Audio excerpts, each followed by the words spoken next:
Good morning, students. Today we'll discuss one of the very important topic of the grammar, that how to change the active voice into the passive voice in case of interrogative sentence. So let's start. तो अब हम discuss करेंगे सबसे पहले that किस तरह से who और हुम वाले सेंटेंसेस को हम एक्टिव से पैसिव में चेंज कर सकते हैं। तो सबसे पहले हम डिस्कस करेंगे हु वाले सेंटेंसेस। तो हु वाले सेंटेंसेस को जब भी हमने किसी सेंटेंस को हु के साथ फ्रेम करना होता है तो उसका बेसिक रूल क्या होता है। हु क्वेश्चन टैग लगाना है, क्वेश्चन टैग के बाद हम हेल्पिंग वर्ब लगाते हैं, हेल्पिंग वर्ब के बाद हम क्या प्लेस करते हैं, सब्जेक्ट प्लेस करते हैं, राइट। सब्जेक्ट के बाद हम क्या लगाते हैं, एक्शन वर्ब लगाते हैं, और वर्ब के बाद हम ऑब्जेक्ट लगाते हैं, राइट। तो अगर यहाँ पर देखें, आपने अगर ध्यान से नोटिस किया हो तो मैंने जहाँ सब्जेक्ट को हाईलाइट किया उसका रीज़न क्या है, उसका रीज़न ये है कि जब भी कोई सेंटेंस है वो हु वाले सेंटेंस के साथ, राइट, हु वाले सेंटेंस के साथ स्टार्ट होता है तो उसमें ये जो हमारा सब्जेक्ट होता है वो मिस होता है, ये होता नहीं है। क्यों? उसका रीज़न ये है क्योंकि हु वाले सेंटेंस में जो सब्जेक्ट होता है वो मिसिंग होता है, because we are asking about the question related to the subject, कि हम सब्जेक्ट के बारे ही में क्वेश्चन कर रहे होते हैं कि भाई ये एक्शन किसने किया है, who is the doer of that action. So most of the chances क्या होता है कि subject is always missing in case of the sentences started with who, right। तो अब हमारा सेंटेंस जो हमने एक्टिव सेंटेंस फ्रेम करना होगा तो उसका रूल क्या होगा, who helping verb verb plus object, right. तो जब भी हमने इस तरह के सेंटेंसेस को जो कि हमारे इस तरह के सेंटेंसेस को जो कि हु के साथ स्टार्ट होते हैं जिनमें सब्जेक्ट नहीं होता, तो हमने उनको पैसे में किस तरह से बदलना, तो उनका रूल क्या होता है। तो क्योंकि सब्जेक्ट तो हमारा मिसिंग है तो हम हु को किस में चेंज करेंगे, हु को हम किस में चेंज कर देते हैं, बाय हुम में, राइट। अब हमने क्या करना है, हेल्पिंग वर्ब को हम वैसे के वैसे ही प्लेस करेंगे आफ्टर द क्वेश्चन टैग। हमने यहाँ पर, तो अब हमारा सब्जेक्ट क्या है, मिसिंग है, अदरवाइज हम उनको पीछे की तरफ ऑब्जेक्ट की फॉर्म में ले जाते हैं, राइट। अब यहाँ पर हम क्या करेंगे, जो हमारा अब कायदे से हमारा यहाँ पर क्या आना चाहिए था, यहाँ पर ऑब्जेक्ट आएगा जो कि सब्जेक्ट को क्या करेगा, रिप्लेस करेगा। तो हम इस ऑब्जेक्ट को जो कि यहाँ पर जो सब्जेक्ट मिसिंग है तो यहाँ पर हेल्पिंग वर्ब की बात ले आएंगे जो कि यहाँ पर किसका काम करेगा, सब्जेक्ट का काम करेगा, राइट। तो यहाँ पर हम क्या लगा देंगे, हमारी वर्ब लगा देंगे, वर्ब की थर्ड फॉर्म, ठीक है, सब्जेक्ट के बाद, राइट। अब हमारा क्या है, यहाँ पर इस सेंटेंस में सब्जेक्ट तो हमारे पास नहीं है तो हम सब्जेक्ट नहीं प्लेस करेंगे, एंड में हम क्वेश्चन मार्क लगा देंगे। तो ये हमारा बन गया that how we can change the active sentences into the passive voice. Okay, तो ये इस तरह से, now this way we can change the active voice into the passive voice in case of the sentences starting with who. Okay, आइए एक worksheet discuss करते हैं जिससे आपको जितने भी रूल्स हैं वो क्लियरली समझ में आ जाएंगे, राइट। तो सबसे पहला हमारा सेंटेंस है हु राइट्स दीज रिपोर्ट्स। तो यहाँ सेंटेंस जो हमारा स्टार्ट आ रहा है हु से स्टार्ट हो रहा है, तो इट मीन्स यहाँ पर जो सब्जेक्ट है वो क्या है, मिसिंग है। और इस सेंटेंस को फ्रेम करने के लिए सिंपल प्रेजेंट टेंस का यूज़ किया हुआ है। तो सिंपल प्रेजेंट टेंस को जब भी हम पैसिव में चेंज करते हैं तो हमारा इज आर एम हम यूज़ करते हैं as a helping verb, right. तो यहाँ पर हु को हम बाय हुम में चेंज कर देंगे। दीज रिपोर्ट्स जो हमारा ऑब्जेक्ट है इसने सब्जेक्ट में हमने कन्वर्ट करना है, राइट। तो हमारा क्या आ जाएगा, यहाँ पर हेल्पिंग वर्ब आर आ जाएगा according to singular and plural rule, right.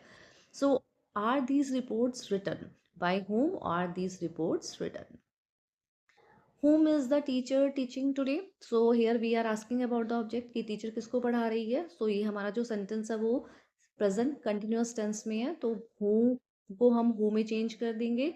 so is will be remain same is, right। तो हमारा टीचिंग क्या है, ये वर्ब की फर्स्ट फॉर्म के साथ ing है तो बीइंग लगा के वर्ब की थर्ड फॉर्म लगा देंगे, being taught by the teacher today, right. Who is being taught by the teacher today.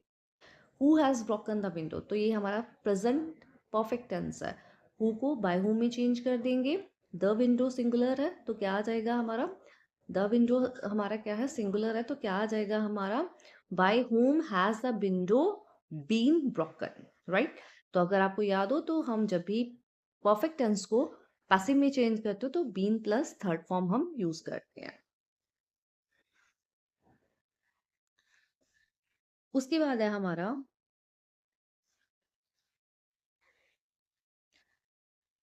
उसके बाद हमारा है whom did the principal invite for the meeting। whom we will change into the who, this is the simple past tense, तो हम क्या लगा देंगे, was were according to singular and plural, was invited for the meeting by the principal, right।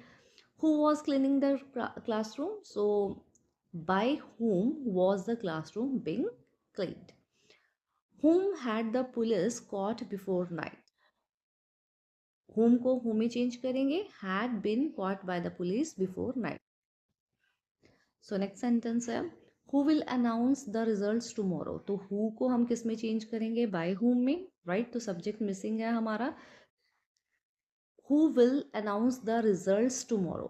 किसकी बात हो रही है, रिजल्ट्स की बात हो रही है, तो by whom will the results be announced tomorrow, right? Next one, whom will the doctor examine next? So who will be examined next by the doctor? Who को हमने whom को who में change कर दिया, will be examined next by the doctor, right?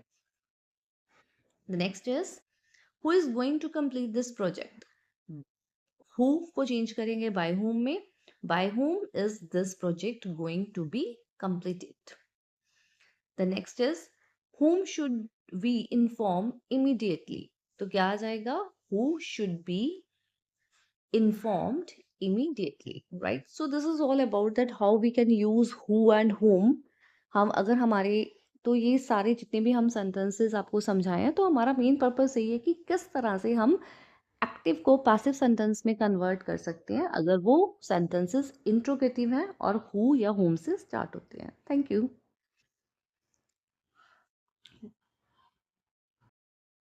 Now we will clear this concept with the help of the example.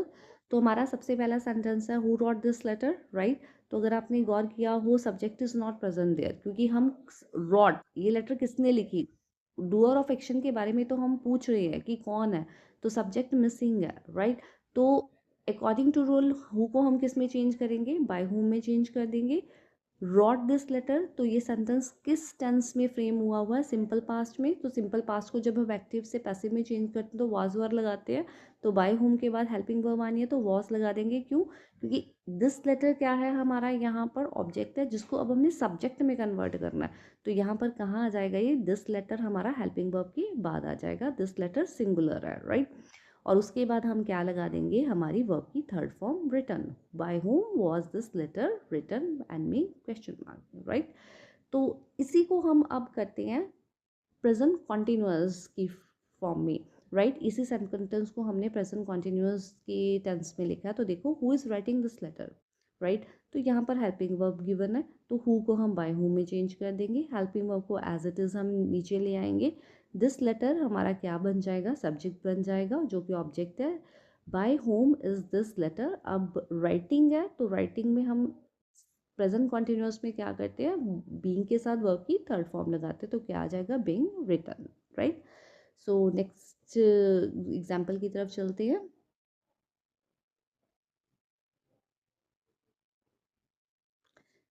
तो next example है आपकी who clean the classroom. Again हमारा जो सेंटेंस है वो सिंपल पास्ट में है तो हु को बाय हु में चेंज कर देंगे. क्लासरूम सिंगुलर है जो कि सब्जेक्ट में कन्वर्ट हो जाएगा तो वॉज लगा देंगे. By whom was the classroom cleaned, right? Symbols थी जिसमें हमने ये सीखा कि किस तरह से जो हु टैग वाले हमारे सेंटेंस होते हैं एक्टिव वॉइस को हम किस तरह से पैसिव में कन्वर्ट करते हैं. Now we will come to the sentences with whom. तो अब हम आ जाते हैं whom वाले सेंटेंसेस से. तो जहाँ भी हमारे whom वाले सेंटेंसेस है तो उनमें क्या मिसिंग होता है, ये देखिए ध्यान से. हमारा जो एक्टिव सेंटेंस बनाने का क्या रूल होता है कि whom plus helping verb, right? As it was there subject. तो यहाँ पर सब्जेक्ट जो हमारा मिसिंग था पर यहाँ पर हमारा प्रेजेंट होगा, राइट?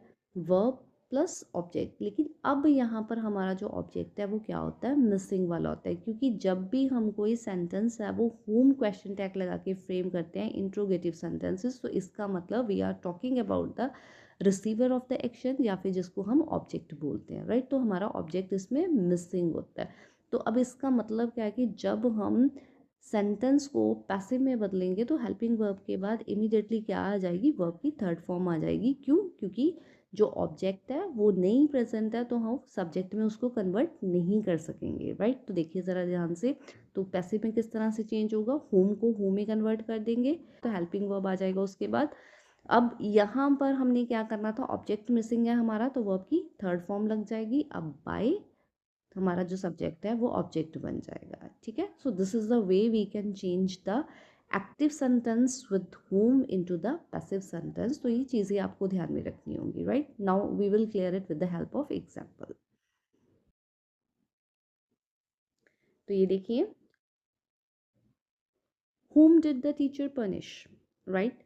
तो देखिए अब यहाँ पर हमने डिड लगाया, आप बोल रहे होंगे कि हु वाले के साथ हमने डिड क्यों नहीं लगाया था, क्योंकि यहाँ पर हमारा सब्जेक्ट प्रेजेंट है, ओनली ऑब्जेक्ट हमारा मिसिंग है। तो whom did the teacher punish, तो हमारा आंसर आ जाएगा हु को हमने, whom को हमने हु में चेंज कर देना है कि टीचर ने किसको पनिश किया, ठीक है, राइट। तो रिसीवर कौन है एक्शन का, हम रिसीवर ऑफ एक्शन के बारे में यहाँ पर पूछ रहे हैं। तो whom को हु में कन्वर्ट कर देंगे, डिड को, क्योंकि ये सिंपल पास्ट टेंस में है तो वाज वर लगता है तो वॉज लगा देंगे, राइट। एंड पनिश्ड वर्ब की third form by the teacher, okay. So next देखिए, whom did she invite to the party। अब who was invited, who सबसे पहले हम whom को who में चेंज कर देंगे, did को was में।